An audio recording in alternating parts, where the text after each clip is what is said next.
ಏಸು ನನ್ನಲ್ಲಿದ್ದಾನೆ ಅಂತ ಹೇಳಕ್ಕಲ್ಲ, ಏಸು ನಿಮ್ಮಲ್ಲಿಯೂ ಸಹ ಇದ್ದಾನೆ ಅಂತ ಹೇಳೋದಕ್ಕೆ ಬಂದಿದೆ. ಕ್ರಿಸ್ತನು ನನ್ನಲ್ಲಿದ್ರೆ ದೇಹವು ಪಾಪದ ದೆಸೆಯಿಂದ ಸತ್ತದಾಗಿದ್ದರು, ಆತ್ಮವು ನೀತಿಯ ದೆಸೆಯಿಂದ ಜೀವ ಸ್ವರೂಪವಾಗಿದೆ. ನೋಡಿ, ವಾಕ್ಯ ಹೇಳ್ತದೆ, ಪೌಲನು ಆನಂದ್ಗೆ ಹೇಳ್ತಾನೆ, ಆನಂದ್, ಕ್ರಿಸ್ತನು ಅದ್ಭುತ ಮಾಡುವವನು, ಬಿಡುಗಡೆ ಮಾಡುವವನು, ಸ್ವಸ್ಥತೆ ಪಡಿಸುವವನು ನಿನ್ನಲ್ಲಿದ್ರೆ ನಿನ್ಗೇನು ಅಂದ್ರೆ ಸತ್ತ ರೂಪ ಹೋಗ್ತದೆ, ಜೀವಿಸುವ ರೂಪ ಬರ್ತದೆ. ನನ್ನ ರೂಪ ಇವತ್ತಲ್ಲ ನಾಳೆ ಈ ದೇಹ ಮಣ್ಣಿಗೆ ಹೋಗುವಂಥದ್ದು, ಆದ್ರೆ ಕ್ರಿಸ್ತನ ರೂಪ ನಿತ್ಯ ನಿರಂತರಕ್ಕೆ ಇರುವಂಥದ್ದು. ಹಲ್ಲೆಲೂಯಾ.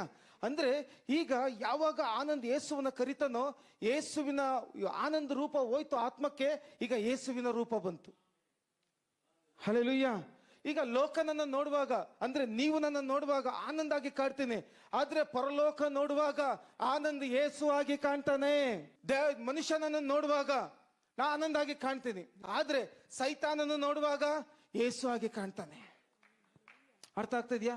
ಯಾವಾಗ ಕ್ರಿಸ್ತ ನನ್ನಲ್ಲಿ ಬರ್ತಾನೋ, ನನಗೆ ಆನಂದ, ಸತ್ತ ಆತ್ಮ ಆನಂದಲ್ಲಿ ಇದ್ದದ್ದು, ಸತ್ತ ಆತ್ಮಕ್ಕೆ ಅದು ಜೀವ ಕೊಡೋದು ಮಾತ್ರ ಅಲ್ಲ, ಅದಕ್ಕೆ ಜೀವ ಸ್ವರೂಪವನ್ನು ಕೊಟ್ಬಿಡ್ತು ಆತ್ಮ. ಇವತ್ತು ನಾನು ನೀವು ಕ್ರಿಸ್ತನ ಹಾಗೆ ಇದ್ದೀವಿ. ಕ್ರಿಸ್ತನು ಆದಾಮನನ್ನ ತಂದೆಯಾದ ದೇವರು ಉಂಟು ಮಾಡಿದನು. ಆದಾಮನು ತನ್ನ ರೂಪಕ್ಕೆ, ತನ್ನ ಹೋಲಿಕೆಗೆ ತಾನು ಹೇಗಿದ್ದನು ಹಾಗೆ ಉಂಟು ಮಾಡಿದನು, ಆದ್ರೆ ಆದಾಮನು ತನ್ನ ರೂಪವನ್ನು ಕಳ್ಕೊಂಡ. ಹಲ್ಲೆಲೂಯಾ. ಯಾವಾಗ ಕ್ರಿಸ್ತನು ಬಂದನೋ, ಆನಂದಿಗೆ ಕ್ರಿಸ್ತನ ಆತ್ಮವನ್ನು ಕೊಟ್ಬಿಟ್ಟ. ಆನಂದ್ ಎಲ್ಲೇ ಹೋದ್ರು ಜನಗಳು ನೋಡುವಾಗ ಆನಂದ್ ರೂಪ ಇದೆ, ಆದ್ರೆ ದೆವ್ವ ನೋಡುವಾಗ ಕ್ರಿಸ್ತನ ರೂಪ, ಕೋವಿಡ್ ನೋಡುವಾಗ ಕ್ರಿಸ್ತನ ರೂಪ, ಯಾವುದೇ ಶಾಪ, ದರಿದ್ರ, ರೋಗ ನೋಡುವಾಗ ಕ್ರಿಸ್ತನ ರೂಪ. ಹಲ್ಲೆಲೂಯಾ. ಕ್ರಿಸ್ತನ ರೂಪದಲ್ಲಿ ನಾವು ಜೀವಿಸ್ತಿದ್ದೇವೆ ಪ್ರಿಯರೇ. ಅದು ಒಂದು ದಿನದ ರೂಪ ಅಲ್ಲ, ಇವತ್ತಿದ್ದು ನಾಳೆ ಹೋಗೋ ರೂಪ ಅಲ್ಲ. ಅದು ಯಾವ ರೂಪ ಅಂತ ವಾಕ್ಯ ಹೇಳ್ತದೆ? ಜೀವ ರೂಪ. ಜೀವ ರೂಪ ಅಂದ್ರೆ ಈ ರೂಪಕ್ಕೆ ಸಾವಿಲ್ಲ, ಈ ರೂಪಕ್ಕೆ ಸಾವಿದೆ. ಹಲ್ಲೆಲೂಯಾ. ಈ ರೂಪ ನಿತ್ಯ ನಿರಂತರಕ್ಕೂ ಜೀವಿಸುವ ರೂಪ.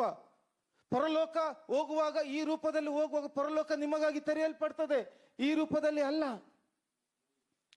ಹಲ್ಲೆಲೂಯಾ. ಅಂತ ರೂಪವನ್ನ ಯಾವ ಕ್ರಿಸ್ತನು, ಅದ್ಭುತ ಮಾಡುವವನು, ಸೂಚಕಾರ್ಯ ಮಾಡುವನು, ಜನರನ್ನು ಬಿಡಿಸುವವನು ನಮ್ಮಲ್ಲಿ ಬರುವಾಗ ಈ ರೂಪಕ್ಕೆ ನಮ್ಮ ಆತ್ಮ ಮಾರ್ಪಡ್ತದೆ.